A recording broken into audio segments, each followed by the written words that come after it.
creio eu, a alegria de conhecer a palavra da esposa dele, Tatiane Franci. Então, pedimos que o pastor venha até nós.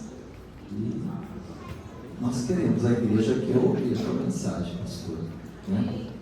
Senhor, ó Deus, um dia o Senhor levantou esse homem, Pai, para o ministério de missões, da palavra, do Evangelho. O Senhor o chamou e ele foi ao campo. Peço, Pai querido, que traga a tua palavra através da voz dele, através do coração dele, e que o nosso coração, irmãos desta igreja, desta noite, esteja aberto para ouvir a mensagem de nosso Senhor através do nosso pastor, amado e missionário. Amém? Amém.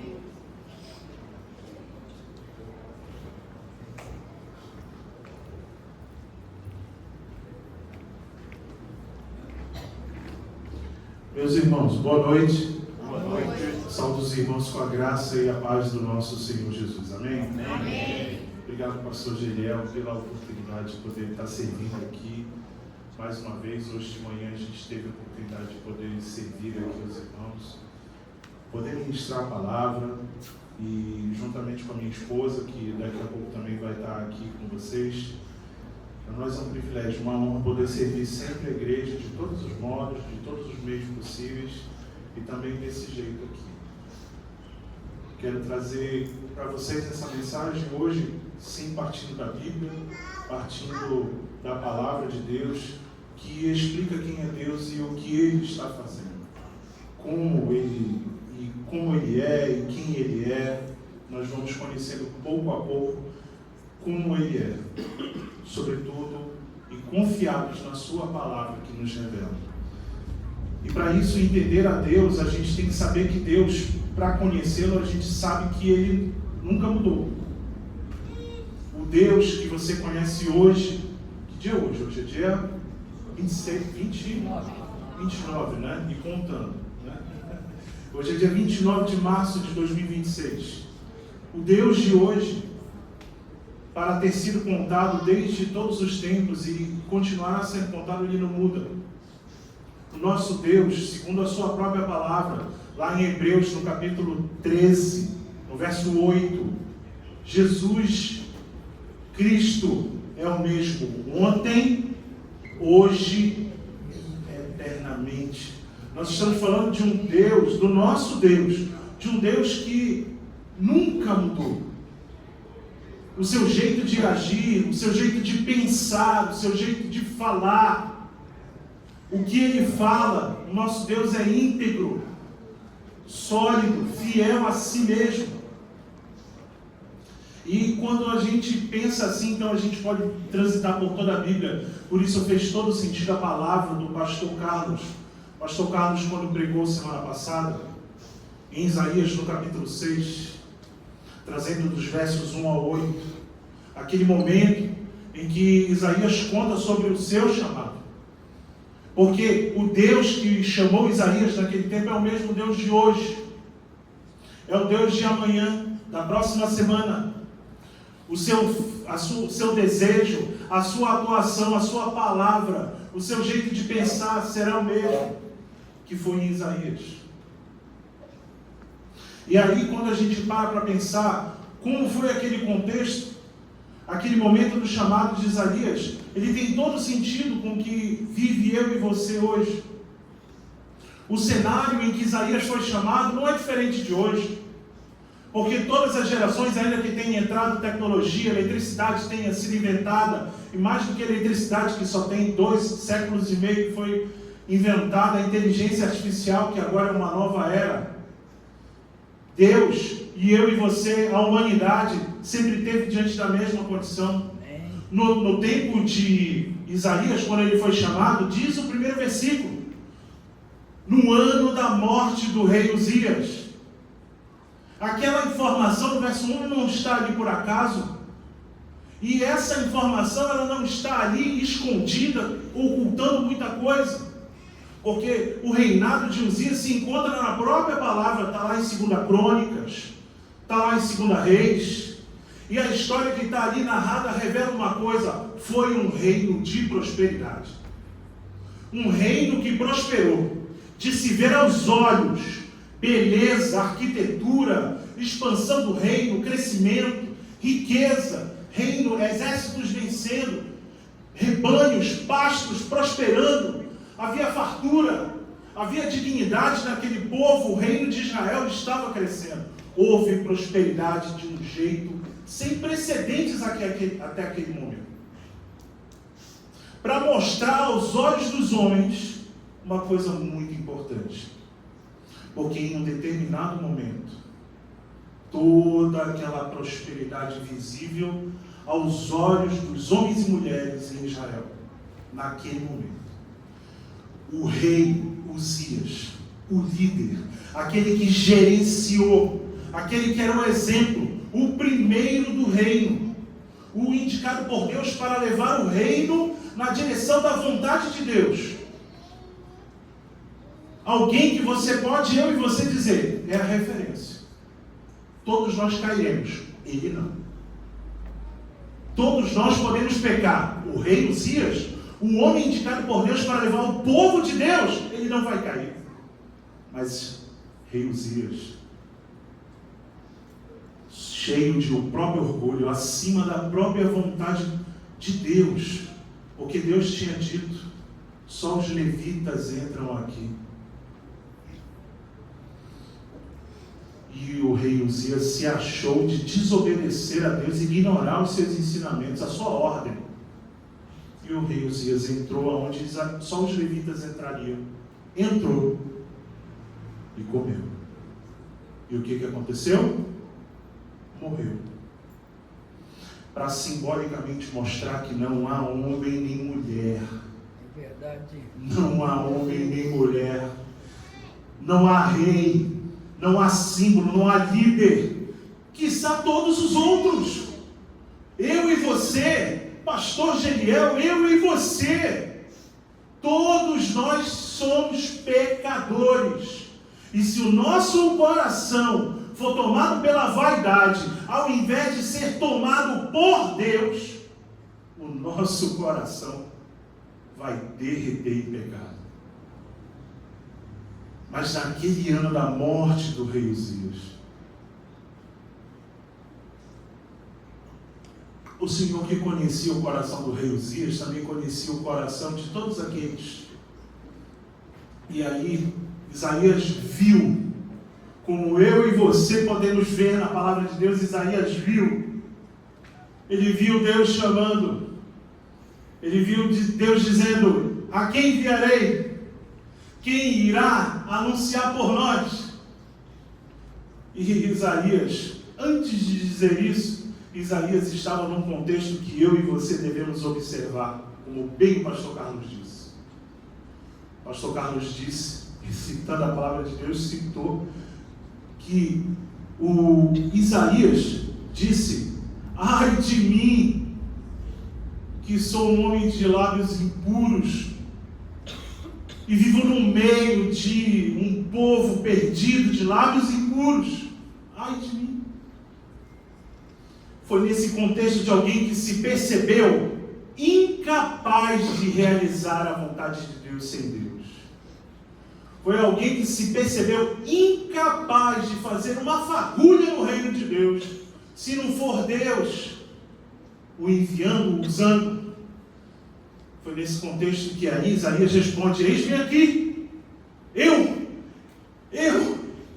por favor. Tem muita gente que pensa que esse momento do chamado de Isaías é uma resposta, eu vou. Por sinal, tem gente que até pensa, né, eu posso, sou obediente, corajoso. Tem gente até que se acha corajoso, quando o contexto é outro. Isaías estava plenamente consciente de que ele era incapaz. Ele tinha acabado de dizer, ai de mim que sou um homem de lábios impuros. E é nesse contexto que eu e você devemos ouvir o chamado de Isaías. Sabe por quê? Porque Deus mesmo está realizando a obra dele no mundo. Deus está realizando. Há um dos textos mais claros onde Deus está explicando que Ele está fazendo a obra dele no mundo. Ele se encontra lá em Isaías, no capítulo 43. Isaías ouviu Deus dizendo. E aí, meus irmãos, não é Isaías dizendo sobre Deus. E aí não é a pedra falando, a pedra clamando, não é qualquer outra coisa, é o próprio Deus. Porque Isaías, no capítulo 43, no verso 11, está escrito: Eu sou o Senhor. E depois de mim não há Salvador algum. Eu revelei. Eu salvei. Eu anunciei. Eu, e não um Deus estrangeiro entre vocês. Vocês são minhas testemunhas, declara o Senhor, desde os dias mais antigos.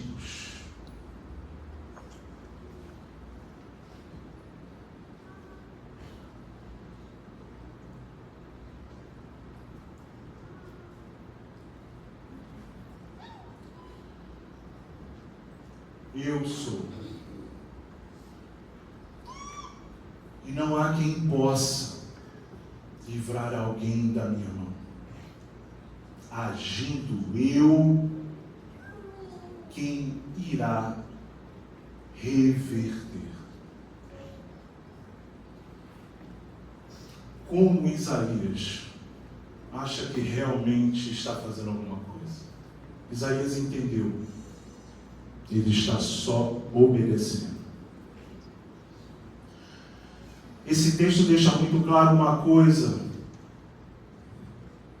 Eu e você nunca fizemos nada se não foi Deus nos usando.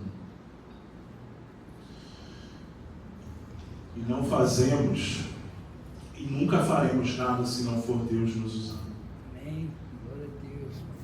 Essa é uma percepção que deve transcender qualquer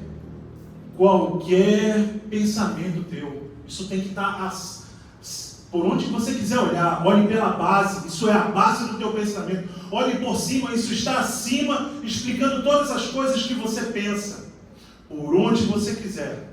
Entenda, Deus está realizando a sua obra no mundo. É Deus que está em missão, fazendo a sua vontade. Amém? Glória a Deus. Amém. E a partir disso, nós devemos entender que nós devemos sempre pedir a Deus: Deus, por favor, me usa. Não me deixa de fora do que o Senhor está fazendo. Senhor, por favor, não me deixa de fora do que o Senhor tem para fazer na minha família. Não me deixa de fora do que o Senhor tem para fazer naquelas pessoas que estão ali no meu trabalho, ou que eu transite na rua. Não me deixe de fora do que o Senhor tem para fazer aqui no meio da igreja, entre os meus irmãos, o que eu posso fazer, o que o Senhor tem para fazer, o Senhor pode me usar, por favor. Porque fique tranquilo, Deus está realizando e Ele vai realizar. Amém. Fique tranquilo, fique ciente, a obra de Deus nunca voltou, nunca retrocedeu, a obra de Deus nunca parou, porque agindo Deus, quem consegue reverter? O plano de Deus, a obra de Deus nunca parou. Os meus e os seus olhos podem contemplar isso, mas não é isso que a palavra de Deus diz. Quando um servo morre perseguido, quando um servo morre doente, enfermo, quando uma vida surge, nada por acaso, tanto a vida quanto a morte, tudo está dentro da irresistível vontade de Deus. E aí eu quero te dizer 3 coisas que você deve guardar no seu coração. Eu nunca mais esqueci, desde quando eu encontrei. A vontade de Deus é irresistível. Glória a Deus. Quando você encontra-se com a vontade de Deus, deixa eu te dizer uma coisa. Quem encontra a vontade de Deus é irresistível.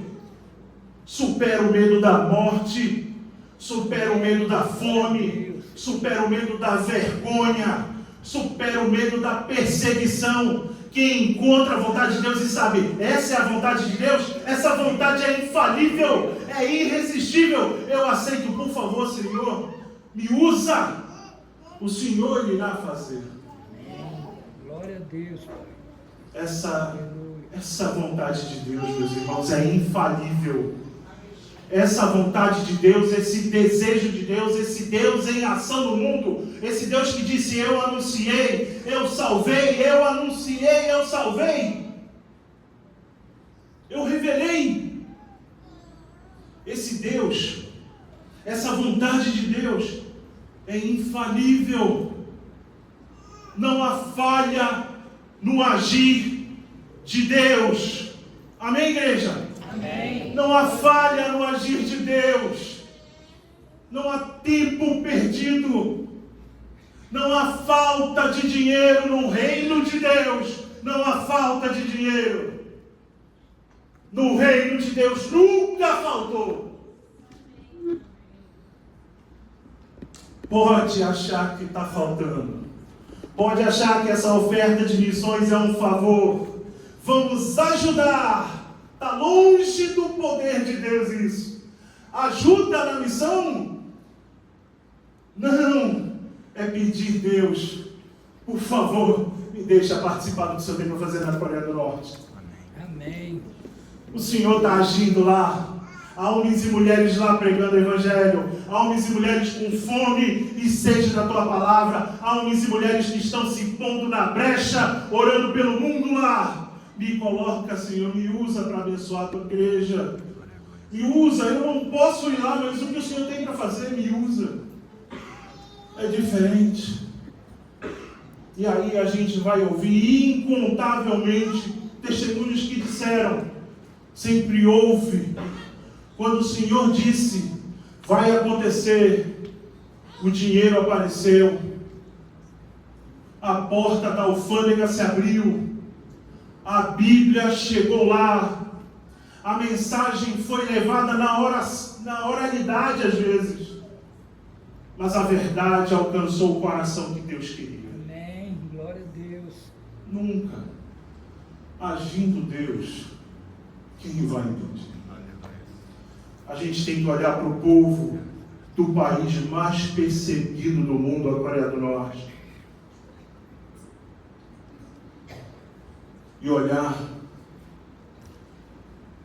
não tendo pena.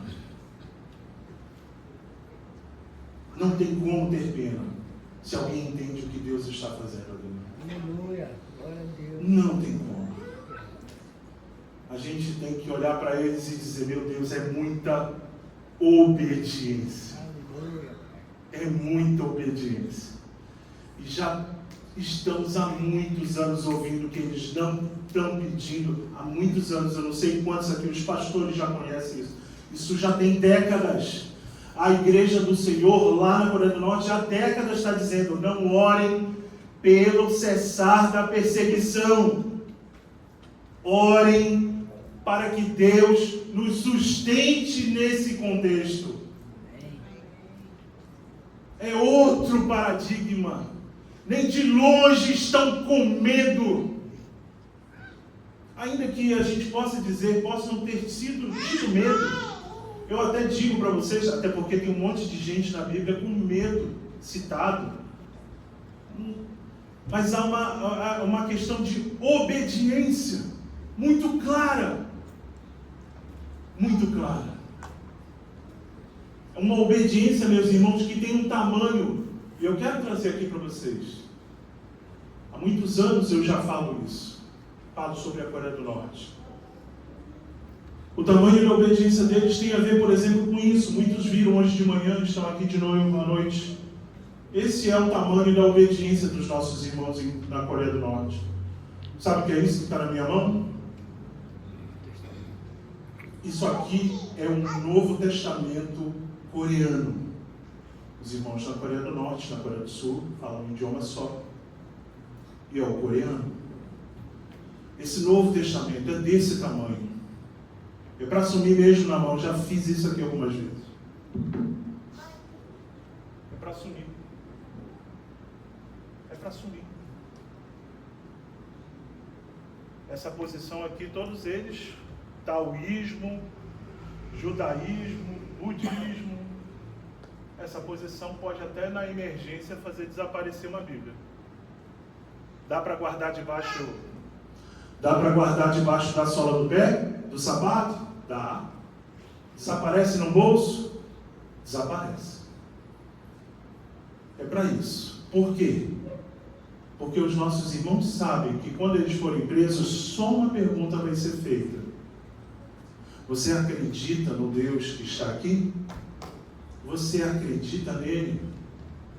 E eu e você e os nossos irmãos lá sabem, porque o nosso Senhor Jesus, o nosso próprio Deus diz: aquele que me negar diante dos homens, eu o negarei diante do Pai. Essa é uma pergunta direta para obediente e desobediente. Verdade. É só isso. É só uma pergunta, o julgamento é bem rápido. E aí eles sabem, imagina a gente que nunca pisou lá, a gente já sabe, imagina eles. Eles sabem que eles vão ser condenados à morte, mas não só eles. Inclusive o pastor de Portas Abertas, que esteve aqui alguns meses atrás, disse mais uma vez. E eu vou dizer de novo, e a gente vai continuar dizendo que eles estão lá obedecendo a Deus, nesse contexto. 3 gerações à sua frente e 3 gerações atrás vão ser executadas junto com você. Isso quer dizer que seus filhos, seus netos e seus bisnetos. Isso quer dizer que seus pais, seus avós, seus bisavós também serão executados, independentemente de você. Mas porque você declarou que você crê nesse Senhor.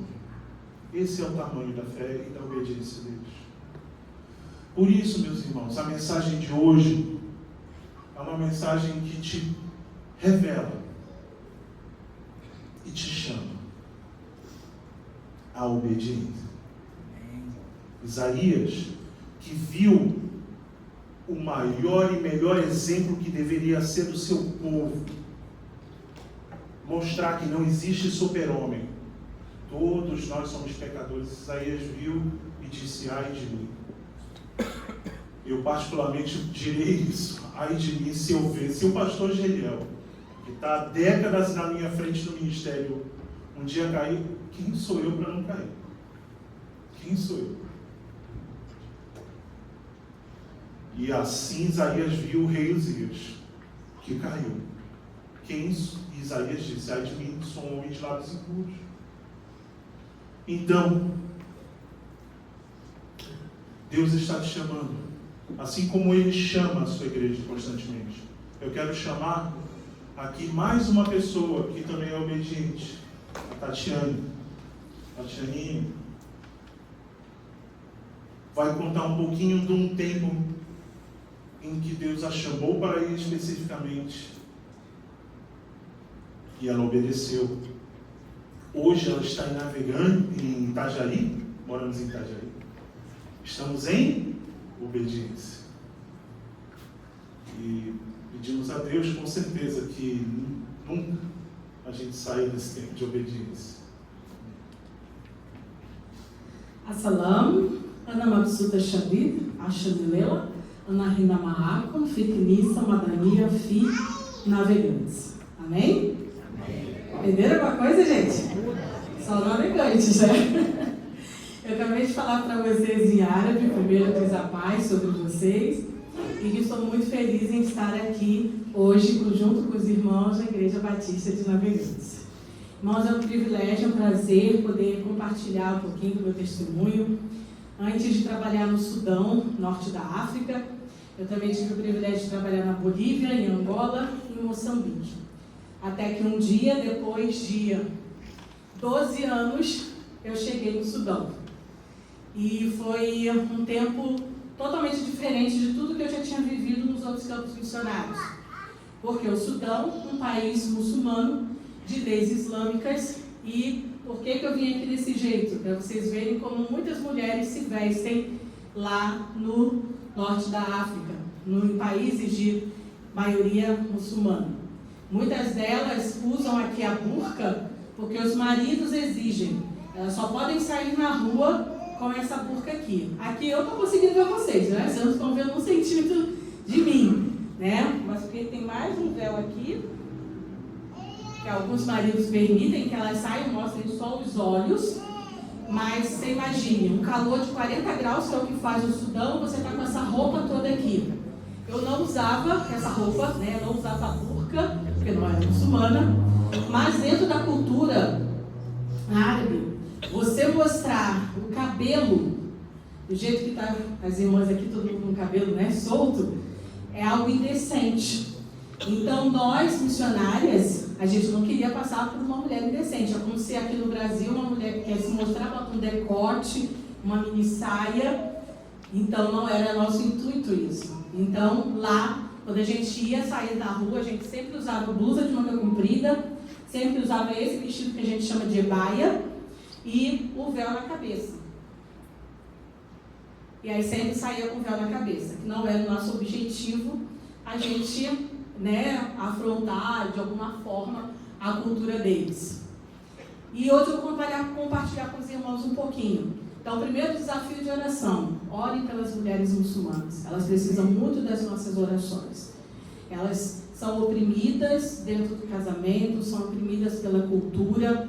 No período que eu estava lá, eu vi uma jovem ser condenada a 60 chicotadas, simplesmente porque estava com a ebaia, mas estava sem calça por baixo.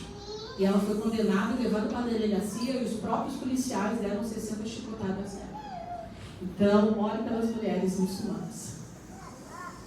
Aí é o mapa do Sudão. Quando eu cheguei no Sudão, essa parte verde e a vermelha, que é hoje o Sudão do Sul, era um estado só, de maioria muçulmana.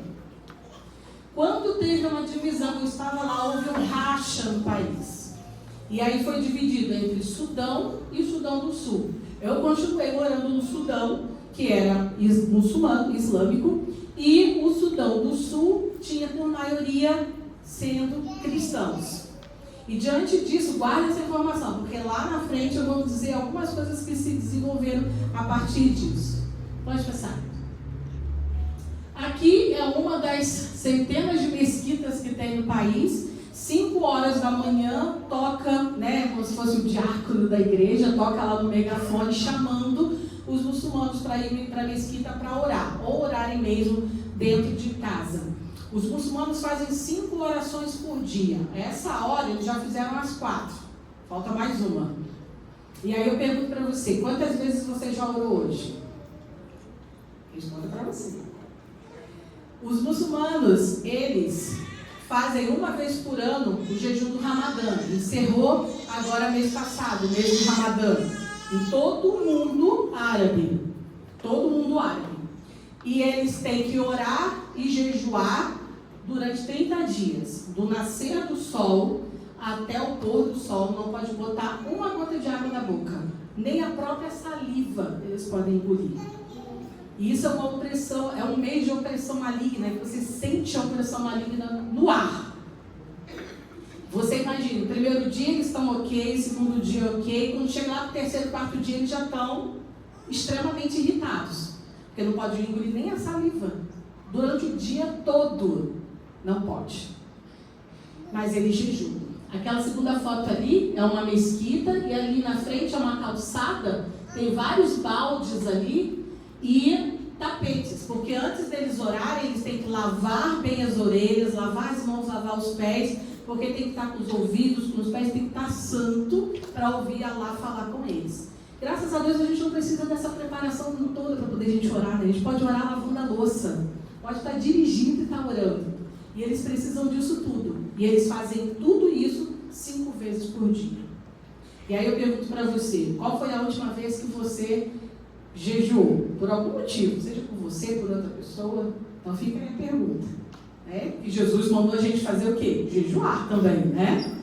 Então a gente também precisa jejuar. Pode passar. Cultura, uma cultura completamente diferente. Como eu falei, eu estudo em um país islâmico, onde são regidas pela lei da Sharia, que se você for pego roubando, é cortada a sua mão. Não tem outra. Se você faz qualquer coisa, é chicotada. E se você for descoberto como sendo cristão ou evangelizando, você também é preso e até morto, sentença de morte.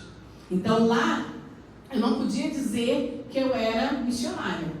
Tanto que com certeza você leu sobre mim em alguma notícia da junta, mas o meu nome na junta, quando eu ia nas igrejas, era Mariana Duarte. Tem muita gente que até hoje me chama de Mariana. Porque quando eu falei que meu nome não é Mariana, gente, é Tatiana. Ah, não, mas aí eu te conheci como Mariana, eu vou te chamar de Mariana. Então, se você for lá no site da junta procurar Mariana Duarte, sou eu, de que eles estão falando. Então, uma cultura completamente diferente, e o meu visto era de estudante de árabe. Essa daqui é uma Bíblia em árabe, eu tive que aprender a me alfabetizar novamente para poder falar e pregar o evangelho para as pessoas daquele lugar. E aí, a cultura é totalmente diferente. A primeira foto aqui são 2 homens andando de mão dada na rua. Não é porque eles são homossexuais, é porque eles são muito amigos. Quando você é muito amigo de alguém do mesmo sexo, você anda de mão dada com ele. Normal. A gente via demais. Meu amigo, meu parça, bora andar de mão dada na rua. Né? Completamente normal isso dentro da cultura. Outra coisa que culturalmente, o homem no Sudão, no mundo islâmico, ele pode ter quantas mulheres ele quiser, desde que ele consiga sustentar todas elas. Então você via, tinha a primeira esposa, a segunda esposa, a terceira, a quarta, moravam todo mundo junto na mesma casa, cada um tinha o seu quarto. E uma das vezes eu literalmente fui assediada por uma esposa, uma mulher casada, que ela queria que eu fosse a segunda esposa do marido dela. E eu falei assim, olha, diz para ela, eu não vou falar porque ela pode não entender o meu árabe, mas diz para ela que eu sou cristã e que a minha Bíblia diz que é um homem para uma mulher e uma mulher para um homem. Aleluia. E nessa época eu era solteira, quando eu fui para o Sudão eu estava solteira. E depois conheci o amado ali. Então, e depois, uma semana depois, ela veio perguntar para uma amiga minha se eu aceitava ser a segunda esposa do marido dela, porque quando elas vão chegando numa certa idade, elas sabem que não tem jeito, o marido vai pegar a segunda esposa. Então, elas preferem escolher aquela que vem boazinha, que não vai dar problema dentro de casa, que vai ajudar ela a cuidar dos filhos dela. Então, elas preferem escolher as esposas para os maridos. E aí, uma semana depois, eu fui num casamento e ela estava no casamento. Eu fugia da mulher igual o Foz da Cruz. Porque ela ficava me olhando e ria, um sorriso daqui e aqui. Né? Então, isso é cultura para eles, é normal para eles. Ali é um campo de refugiados que eu trabalhava. Eu e a missionária Ludmila, que eu sei que vocês conhecem, que ela já veio aqui. Essa foto é a realidade das crianças. Muitas crianças não estudam, ficam em casa porque fazem os afazeres de casa. Isso é muito normal para as crianças africanas. Todas as vezes que eu falava para as crianças em igrejas, eu falava assim, agradeça a Deus pelo biscoito que você come recheado, pelo copo de leite, porque essas crianças aí, muitas das vezes só têm uma refeição por dia. Uma. E elas acordam, fazem os afazeres de casa, cuidam dos irmãos mais novos. Quando eu trabalhava em Angola, eles chamavam os mais velhos de mãezinha e paizinho, porque naquela realidade o marido ia lá na rua, a mulher ia trabalhar e as crianças menores ficavam sendo cuidadas pelos maiores. Eles acabavam tendo como referência, esse é meu pai e esse é minha mãe, meu irmão, a minha irmã que cuida de mim. Então essa é a realidade das crianças africanas. Pode passar. Eu sou enfermeira e eu pude servir a Deus com a minha profissão. Então, assim, sirva a Deus com a sua profissão. Seja aqui, seja lá fora, mas use a sua profissão para poder abençoar a vida de alguém. Quando eu cheguei na escola, essa mãe chegou, porque elas lavam louça no chão, não tem saneamento básico no campo de refugiado, não tem energia elétrica. Então, elas têm que cozinhar no chão, no fogareiro, no chão mesmo. E aí essa menininha andou e meteu a mão na panela quente e fez aquela queimadura. A mãe já tinha levado no médico, já tinha levado no curandeiro, no feiticeiro, mas não sei onde, nada de resolver o problema dela. Daí ela ficou sabendo que eu estava lá na escola, que estávamos fazendo um postinho, né, de atendimento médico, e aí levou. Eu fiquei uma semana fazendo curativo na mãozinha dela todos os dias, e depois de uma semana a mãozinha dela estava daquele jeitinho ali da segunda foto. Então, irmãos, é muito bom quando a gente pode servir a Deus através da nossa profissão, seja o que for, mas se coloque à disposição de Deus. Pedreiro, sou pedreiro, irmão, não tem faculdade, não. Tem muitos lugares, por exemplo, lá no Haiti, que a junta precisa de pedreiro para poder reconstruir as igrejas por causa do terremoto, que até hoje estão lá. Pode passar para nós. Aí o projeto Girassol, que era a escola básica, que a missionária Ludmila abriu, assim que ela chegou no Sudão, e eu fui lá para poder ajudar. Então, a primeira estava dando aula de inglês para as crianças, né, do árabe para o inglês, e a segunda foto, o momento ali do recreio. Gente, maior alegria delas. Essas crianças, os pais passam o dia todo fora. Então, se você chega, dá um abraço, dá um beijo, para elas é tudo. E aí você pode falar, mãe, eu não sei falar árabe, não sei nem falar inglês, se você fala muito mal português, como é que eu vou para um lugar desse? Só se você for, só para poder dar um abraço, um beijo, um carinho numa criança dessa, já vai ser tudo. Tirar uma foto, eles amam tirar foto, já vai ser tudo na vida dessas crianças. Pode passar. E aí, antes de ir para lá para o Sudão, eu queria fazer alguma coisa de artesanato, porque eu sei que elas gostam. Aí, assim, de uma hora para outra, eu peguei uma missionária que sabia fazer brinco, bijuteria. Eu falei, me ensina que eu quero fazer. Comprei o material e levei. E comecei a ensinar para as mulheres. Depois da reunião das mulheres, eu ensinava elas a fazer os brincos. E aí, alguma das crianças que ia e começou a ver, falou, tia, a gente quer fazer também, quer aprender também. E aí, eu comecei a ensinar eles também. E muitas dessas mulheres já estavam fazendo as bijuterias, os brinquinhos, os colares e estavam vendendo para poder ter mais uma fonte de renda em casa. Então também abençoe a vida de outras pessoas com os dons e talentos que Deus te deu. Pode passar. Amigas muçulmanas, lá como na época eu era solteira, eu só podia ter amizade com as meninas solteiras, né? Então essas duas aí eram solteiras. A Hawa foi uma das primeiras amizades que eu fiz no Sudão. Ela usava burca porque os irmãos dela exigiam que ela usasse. E muitas das jovens lá fazem um voto a Alá e andam de burca para poder conseguir um bom marido. E eles os maridos, né, só vão conhecer o rosto das esposas no dia do casamento. Depois que casou, que ela tira o véu. E aí eles sabem com quem eles casaram, literalmente. Não tem essa de olhar, conhecer antes, não, só vai conhecer no dia do casamento, tá? É feito os acordos da família do marido, da moça, com a família do moço, e aí eles marcam o dia, e no dia do casamento que ele vai conhecer quem é a moça. Toda vez que ele encontra, ela vai estar assim com a burca. A Balguês é uma jovem que durante um tempo eu morei num internato feminino de moças, e ela é minha colega de quarto. E todas as vezes eu via ela orando e ela me via orando. E eu via ela lendo o Alcorão, que é o livro sagrado deles, e ela me via lendo a Bíblia. E quando eu saí de lá, com a Hawa, eu perdi infelizmente o contato. Com a Balguês, eu falo até hoje. E uma das vezes eu conversei com ela na Páscoa, e aí ela me perguntou, Tati, como é que é essa coisa de Páscoa aí? E aí eu falei para ela, o que você entende de Páscoa? Páscoa para mim é coelhinho, é chocolate e tal. E eu falei assim, não, vou te explicar hoje o que é o verdadeiro sentido da Páscoa. Porque quando a gente está lá, a gente não pode falar tão claramente. A gente primeiro tem que conquistar, fazer amizade, para depois de anos talvez falar de Jesus para essa pessoa. Porque se você fala de cara, você pode ser preso, ela pode te denunciar para a polícia e você ser preso. Pode passar para cima. Esses aí são dois milagres, duas crianças lindas, o Cristiano e o Anthony. O Cristiano, com certeza, a Ludmila já conversou com vocês, já contou o testemunho dele. A Ludmila achou o Cristiano no meio do lixo. O Cristiano tinha um câncer, né, de estômago, e ele foi curado para a honra e glória do nome de Jesus. E o Anthony, nós conhecemos assim que eu cheguei lá no Sudão. Nós estávamos numa reunião de mulheres e a mãe dele chegou com ele no colo dela, mais ou menos 1 ano de idade, tristezinho, mas estava nem levantar a cabeça. Você vê a tristeza, né? Uma criança desnutrida, que não tinha força para nada.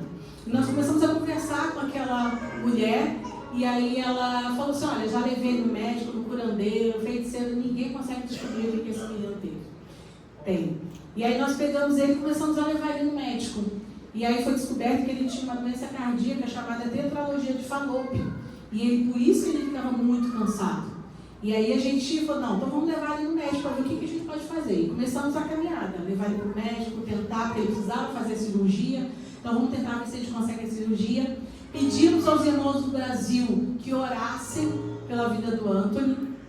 E eu tenho certeza que Deus operou milagre, porque muitas igrejas aqui no Brasil oraram pela vida dessa criança. Então, quando chegar um pedido de oração para você, no campo missionário, irmãos, larga tudo que está fazendo e vai orar. E aí nós conseguimos a cirurgia para o Anthony foi operado, e 1 ano depois ele já estava correndo na igreja para a honra e glória do nome de Jesus. Amém? E é uma bênção a gente ver o Anthony ali, louvando e glorificando a Deus e vendo que Deus mudou completamente a história dele. E diante de todas essas coisas que Deus estava fazendo conosco, lembra quando eu falei que a gente não pode dizer que é missionária? Lá da divisão do Racha, do Sudão, iniciou-se uma perseguição religiosa. Eu estudava numa escola cristã, e um dia a polícia bateu lá na escola. Eu era a única aluna mulher naquele dia. E pegou todo mundo, colocou na recepção, começaram a interrogar a gente, perguntar. E falou assim: agora vocês vão junto com a gente para a delegacia. E tomaram o celular de todo mundo, eu fiquei incomunicável. Nenhum dos brasileiros da junta que trabalhavam comigo no Sudão estava naquele dia na escola. Fui levada junto com os outros missionários americanos, chilenos, paraguaios, para a delegacia. Chegou lá, interrogou todos nós juntos. E falaram assim: agora vocês vão, cadê o passaporte de vocês? A gente não anda com o passaporte, então vocês vão em casa buscar. Quando a gente levantou, não, senta todo mundo. Vocês vão com os policiais na casa para poder pegar. E aí foi 2 policiais junto comigo até a minha casa. Eu morava no internato feminino. E aí eles não podiam subir. Eu subi sozinha, peguei meu passaporte, falei: Senhor. E eu lembro que quando eu estava dentro do carro, indo para a delegacia, eu estava junto com um missionário sul-coreano, que era o dono da escola. Eu perguntei para ele: Mr. Han, o que está acontecendo? Ele falou: eu não sei. Eu falei: meu Deus, o homem está aqui há 20 anos no Sudão, sabe? Senhor, tenha misericórdia de nós e nos guarda. Voltei com o passaporte, eles já me interrogaram novamente sozinha.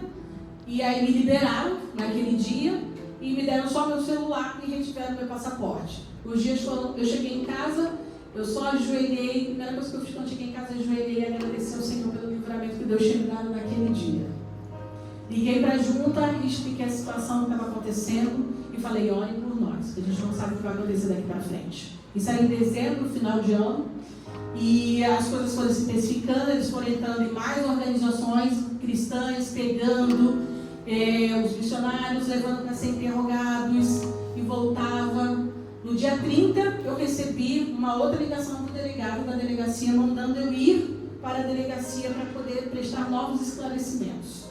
Cheguei lá, depois de mais alguns questionamentos, ele virou para mim e falou assim: olha, nós temos um ótimo relacionamento com o Brasil, mas você precisa sair. A sua escola de árabe foi fechada. E aí eu virei e falei assim: mas eu não posso estudar na universidade, continuar estudando árabe, eu quero estudar o árabe. Ele disse: não, compre a sua passagem só de ida, sem volta.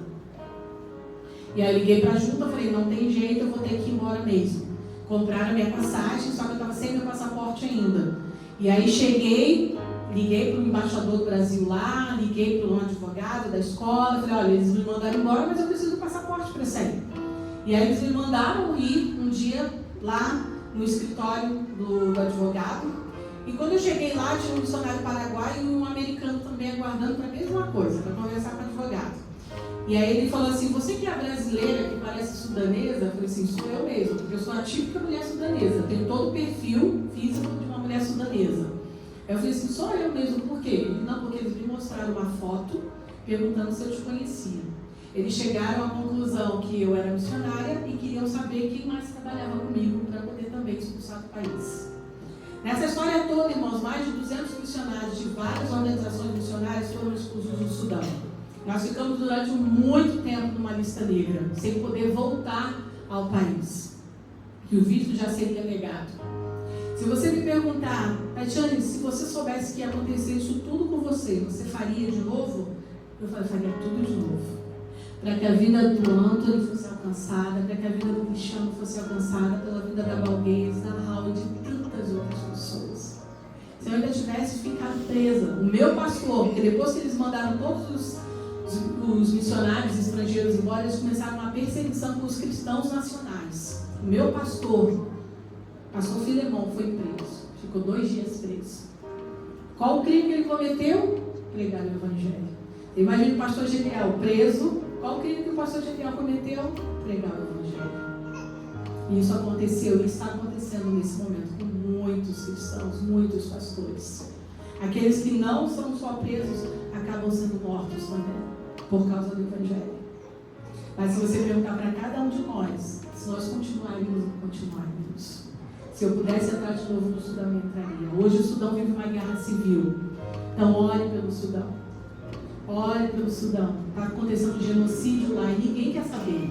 As pessoas só querem saber da guerra da Ucrânia, da Rússia, do Iraque, do Irã, mas o Sudão, mais de 150 mil pessoas já morreram nesse momento. Então ore pelo Sudão. Queria que vocês se colocassem de pé. A gente vai cantar uma canção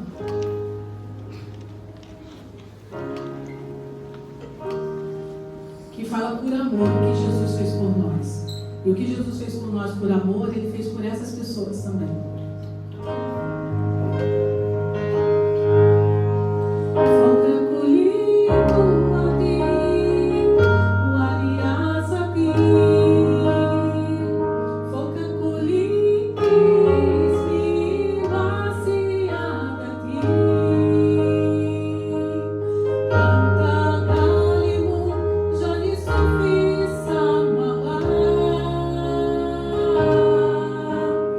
Canta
nós não vimos, não chegamos aqui até a tua casa, Pai. Deus, que o Senhor possa falar no coração de cada irmão, cada irmã aqui nessa noite, Deus. Que nós possamos ir, Senhor, através da nossa oração, através das nossas ofertas, através dos nossos bens, ó Pai. Que tu possa, Senhor, abrir, ó Deus, o coração, tocar, ó Pai, no coração de cada um dos irmãos aqui nessa noite, Pai. Que possamos fazer a tua obra, ó Deus. Que possamos falar do teu nome em tempo e fora de tempo, Senhor. Que seja no nosso trabalho, que seja na faculdade, na escola, na vizinhança, que nós possamos propagar o teu nome, Senhor. Porque o Senhor veio, ó Deus. Senhor, que tu possas fortalecer os nossos irmãos que nesse momento estão sendo perseguidos. Tenha misericórdia, Senhor, da vida dos teus filhos. Guarda-os, proteja, Pai. E que ainda seja, Pai, que eles tenham suas vidas pelo teu evangelho, Pai, pelo Senhor, que eles possam ainda, ao último fôlego de vida, estar testemunhando do teu nome, Jesus. Que a tua graça, que a tua misericórdia possa, Senhor, encher, ó Deus, os quatro cantos da terra com o teu poder, ó Deus. Senhor, humildemente te pedimos aqui, Senhor, nos usa, Senhor. Nos usa, Senhor, para a honra e glória do teu nome, Pai. Senhor, que a gente não venha falar da boca para fora, enche-me aqui, envie-me a mim, mas que possamos falar com certeza e convicção no nosso coração. Que se for necessário morrer, que se for necessário sermos presos, mas que seja para a glória e honra do teu nome, Jesus. Que durante essa semana eu só possa falar mais nos nossos corações, Deus.